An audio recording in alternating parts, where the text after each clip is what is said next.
Good morning, it's Friday, Land's End today. I have a feeling it's going to be a bit of a commercial nightmare and I might be coming back, but you have to at least see it, right? And apparently you flagged down this bus, so that's going to be an experience. It's supposed to be slightly cloudier today, and there is a bit of a chill in the air currently, hence good old red Canada top. We'll see if that chill gets burnt away later on, but yeah, a bit chilly. So the bus comes into Land's End, parks over there in like a car park area, after coming around the loop like this bus is doing. Okay, so I've sort of figured out what they've done here. That's checkpoint Charlie to essentially enter an area of the coast that they've sectioned off and put under a charge. So in truth, there actually isn't a charge, there's just a charge for the parking. Because of course you can actually walk from Sennin Cove to what's behind this big Land's End interesting building.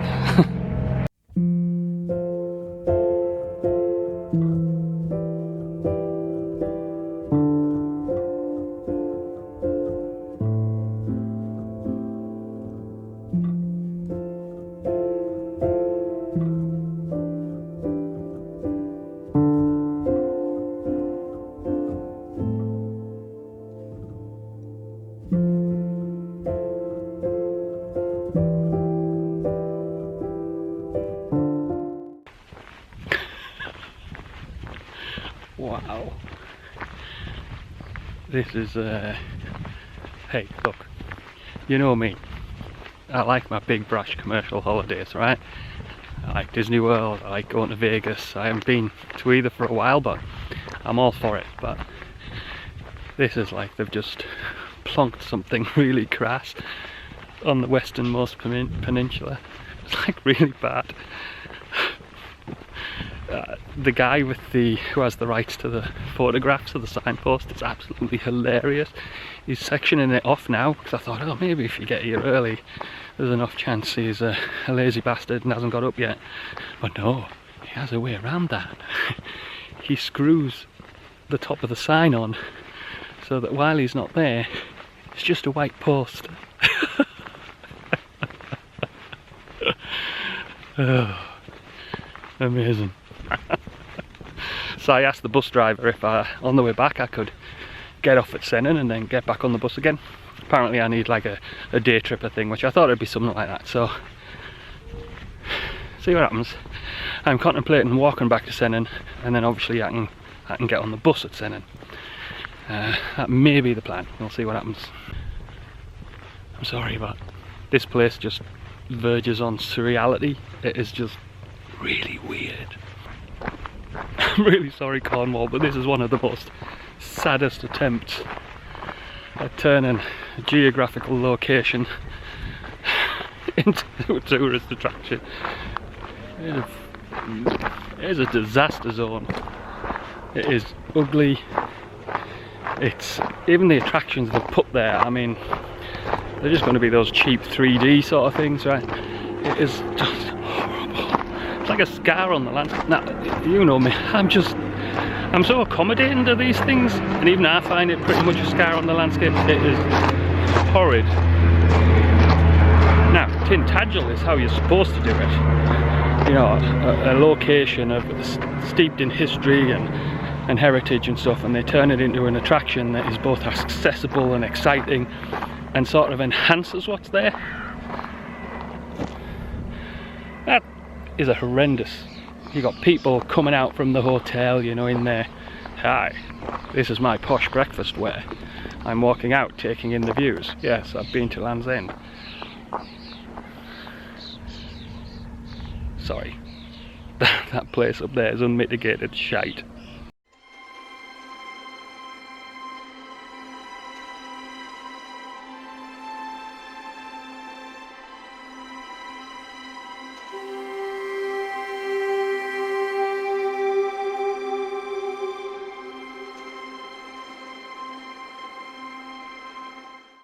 It's absolutely hilarious. Everyone's walking around with their eyes sort of vacant, like, is this it? And then wandering off from the main site, trying to find the you know, the great photos that do exist when you actually just concentrate on the walks that have nothing to do with the white monstrosity. There's some great photos to take and footage to get, but it literally has nothing to do with what's up there. And everyone's just like, what have I done? Thinking of doing what they're doing and jumping under the fence so I can literally be at what is probably the westernmost point that's easily accessible, or at least for me on this trip.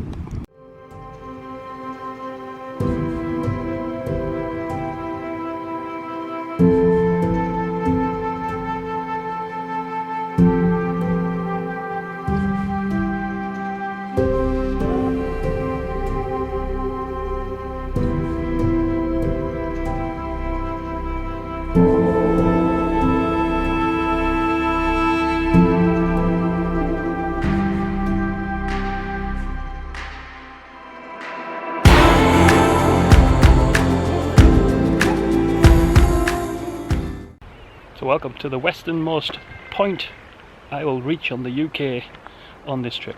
It may actually be the point. I don't know if there's bits more that jut out even further, but this is the closest I'm going to get. And it's absolutely amazing if you ignore the horrible white commercial monstrosity on the top of the hill.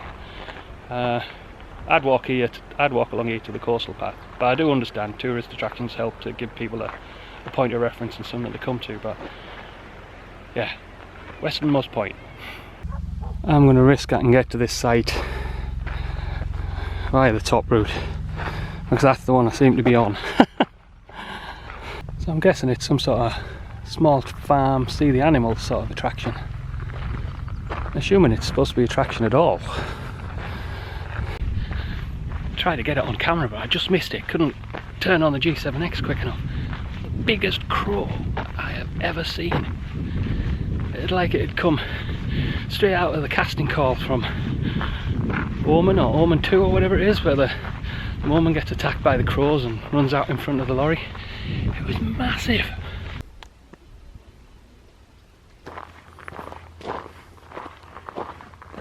Hey buddy, how are you doing? We'll put your food here so we get a good look. Eh? Okay, so that up there is Grebe Farm. There's an entrance which didn't seem to be open yet. I don't know what they charge, or if they charge, I assume they do. But anyway, you can interact and see various animals. I actually think that may be more interesting for the kids than the stuff that's in the white building. So come into Land's End, turn left, get some scenery, walk to the point that seems to be the furthest jutty out point around the area, come to see the animals. We'll get more fun from that than the horrendous attractions that are in the Land's End complex. That's what I'd say. Yeah, so you basically, Land's End, turn left, come down the walkway, you can jut out here to roughly what looks like the furthest point out, and then keep coming and you get to the farm. So, Land's End complex is behind me. As I rotate round on this bridge, you come round to Grebe Farm, and then as you cross the bridge, immediately in front of you is a way you can get to what looks like the point that's most westerly, at least in this area. It is roped off, so it depends how much you obey the safety rules. Well, it seems quite a stable area to me. A couple of people walked on it and then so did I, and I didn't fall off. So there's a certain form of tourism, right, where you jot up as close to the tourist area as possible in your swanky, no doubt very labelled gear, get your photos taken at all the key points, get back in your car and move on. You see it in Switzerland, you see it everywhere. It is the first time I've seen it as prevalent in Cornwall. I'm sure it happens. At least 4 or 5 couples turning up in their, you know, labelled gear, doing the Instagram at the hotspots, and then probably moving on, I'm guessing. Or maybe staying in that hotel. No problem with it. People can do tourism however they want. But it's just interesting that this is the first time I've seen it in Cornwall in such a congested way. Well, not that congested, only 5 people, but even that's a more condensed example of it than what I've seen in other places. Maybe that's the draw, right? It draws a different market in, and it's just not for me. I mean, to me that's an hour attraction. I guess if you visit every shop, eat there, do some of those attractions. I mean, one of the best bits of the attraction was Blind Blessed, you know, pontificating about King Arthur. I guess it could take longer. Half a day at most, and that's probably stretching it. Anyway, as you can tell, I'm going to walk to Sennin. Apparently it's about 20 minutes. I figure I will satiate my fish and chips fetish in that environment.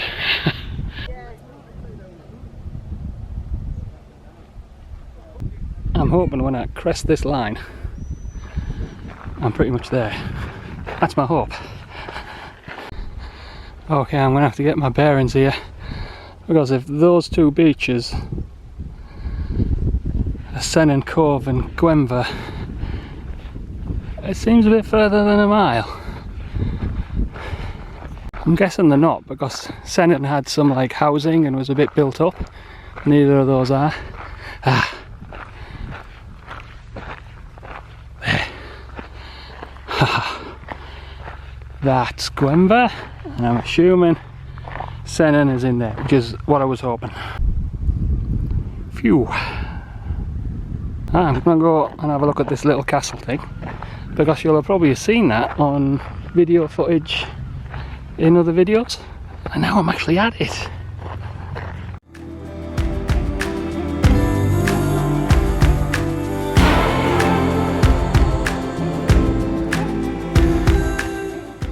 People doing some sort of climbing activity back there, which was interesting. If I come again, that's what I want to do more, jam pack some activities in like that.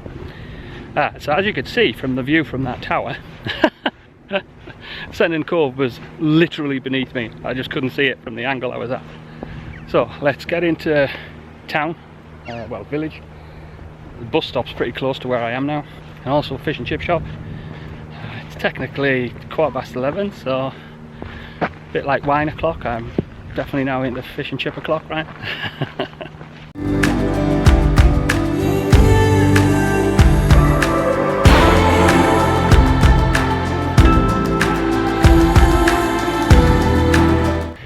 So if you want to walk from Sennin Cove to Land's End, there's a toilet at either end. It takes about 15 to 25 minutes, depending on speed. The gradients are okay. I mean, you literally have people walking along that route in their tourist clothes and drinking their coffee from a shop, right? It's that easy.